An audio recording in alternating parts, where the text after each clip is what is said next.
Hello everyone. From today, I will be reading the famous book by Robert T. Kiyosaki, Rich Dad Poor Dad. Today, I will be reading the first chapter, that is 20 years, 20 by 20 hindsight. It was 20 years ago today. The Beatles released the St. Pepper's Lonely Hearts Club Band album on June 1, 1967. It was an immediate commercial and critical success, spending 27 weeks at the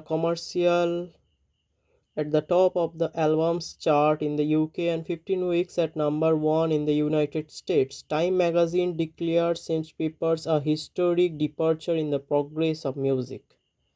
It won 4 Grammy Awards in 1968 as well as Album of the Year, the first rock album ever to receive that honor.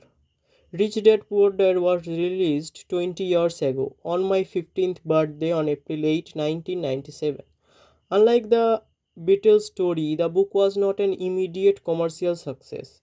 It was not a critical success. In fact, the book's release and the firestorm of criticism that followed was quite the opposite.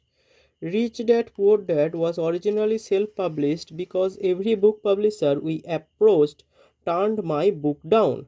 A few rejection slips offered comments like, "You do not know what you are talking about." I learned that most publishers are more likely my highly educated poor dad than my rich dad. Most publishers disagreed with my rich dad lessons on money, as did my poor dad.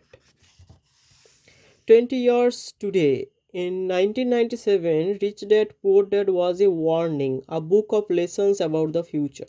20 years later, millions of people around the world are more aware of my rich dad's warning and his lessons about the future.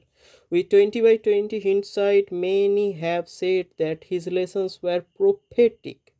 Predictions come true. A few of those lessons are: Rich Dad's Lesson 1: The rich don't work for money. Yes, you heard it right. The rich don't work for money.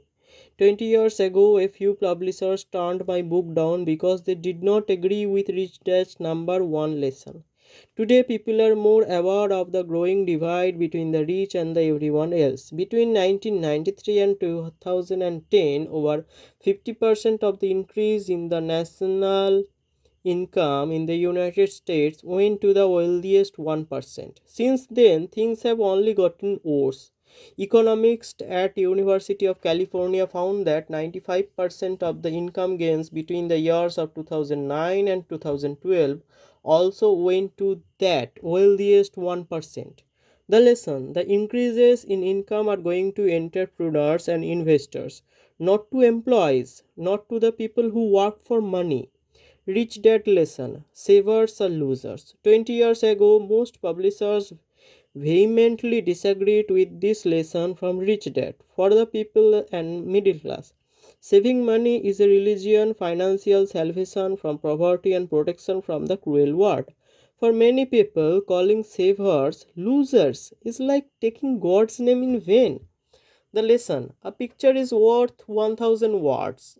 Take a look at the chart of 120 years of the Dow Jones Industrial Average and you will see why and how savers became losers.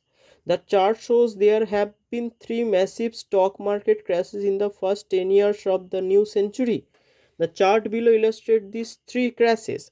The first crash was the dot-com crash around the year 2000. The second and the third crashes were the real estate, the crash of 2007 followed by the banking crash of 2008. Yeah, so that's all for today. I hope you like this video. Please do like, share and subscribe to my channel. Thank you for watching. I'll be coming tomorrow from the next chapter, that is the giant crash of 1929. Thank you.